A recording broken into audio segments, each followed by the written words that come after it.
fundamentals. Those basics that build the foundation for accomplishment, productivity, success, and lifestyle. Fundamentals form the beginning, the basis, the reality from which everything else flows. And remember, there are no new fundamentals. Fundamentals are old, well established. Beware of someone who claims to have a new fundamental. That's like someone who claims to manufacture antiques.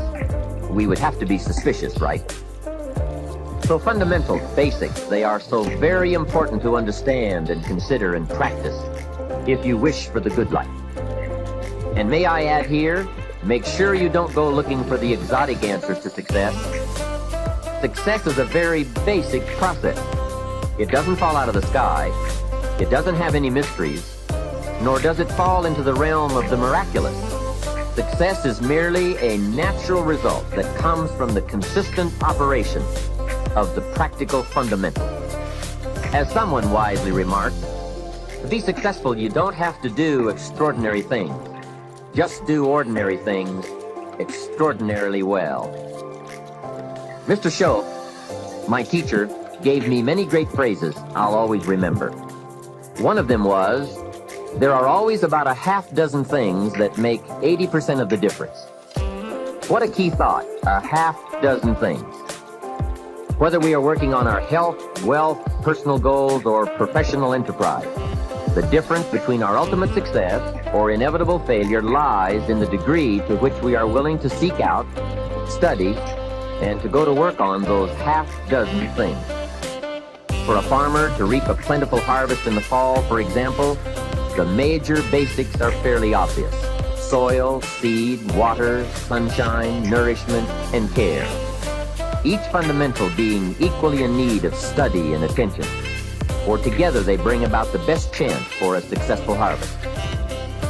A good question to ask before undertaking any project or setting any new objective, then, is what are the most important half dozen things that will make the major difference in how it works out?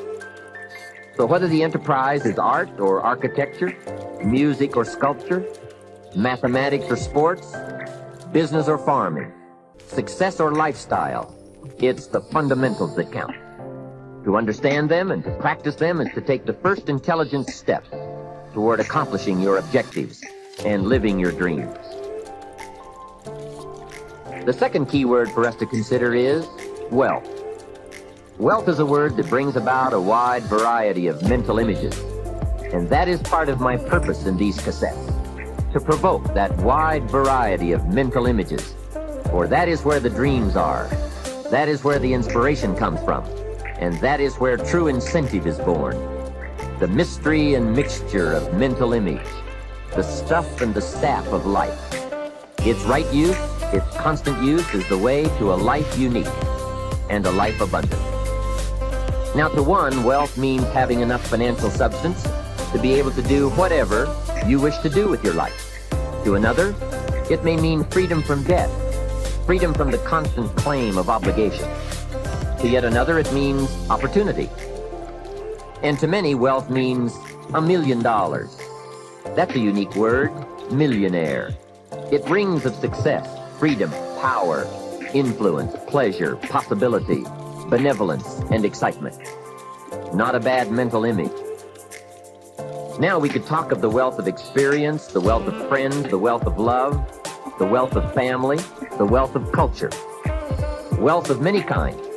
However, in this program, we are more specifically going to talk about wealth in the sense of financial freedom. Wealth that comes from the conversion of effort and enterprise into currency and equity. For each of us, the amount of money required to be wealthy will differ. But the dream for all of us, I'm sure, is the same. Freedom from financial pressure. More freedom of choice, freedom to enjoy, and the opportunity to create and to share. Wealth, the possession of great financial resources that improves the quality of your life and gives you added dignity and expanded lifestyle.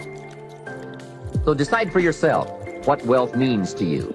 Latch on to your own mental image of wealth, and let's see if the ideas I'm about to bring to you will make sense, and perhaps provide you with the inspiration to put the plan into high action so that as the days pass, you will discover a growing sense of freedom and dignity, self-worth, substance, and lifestyle. The next key word is happiness, the universal quest. Happiness is a joy that most often comes as a result of positive activity. Like wealth, it too has a wide variety of meanings and interpretations. Happiness is both the joy of discovery and the joy of knowing. It is the result of an awareness of the full range of life, the color, the sound, the harmony. And it is the joy that comes from designing a life and practicing the fine art of living well. Happiness is being able to explore the offerings of life by perception, response, and enjoyment. Happiness is both receiving and sharing, reaping and bestowing. It is being able to feast on harmony as well as food, on ideas as well as bread. Happiness is the deliberate act to create a wider world of experience and awareness. Happiness is having a handle on disappointment. It is being in control of both emotion and circumstance. Happiness is freedom from the negative children of fear, such as worry, low self-esteem, envy, greed, anger, resentment, and so on. Happiness is an awareness and a grasp of the positive power of life and loving values. It is an order of thought, activity, and lifestyle. Happiness is values in balance. It is contact with people of substance. Happiness is contentment with the tasks of your life. It is thought inspired by, organized with, and rooted in your personal philosophy. Happiness is a life well lived, in which a wide variety of experiences are deliberately captured to become an invaluable form of currency for you to spend and invest in your own better future. Happiness is activity with purpose. It's love in practice. Happiness is both a grasp of the obvious as well as an awe of the mysterious. But for most people around us, happiness seems to be either something left behind or something yet to be discovered. Like all the good things in life, happiness is elusive by nature, but not impossible to capture.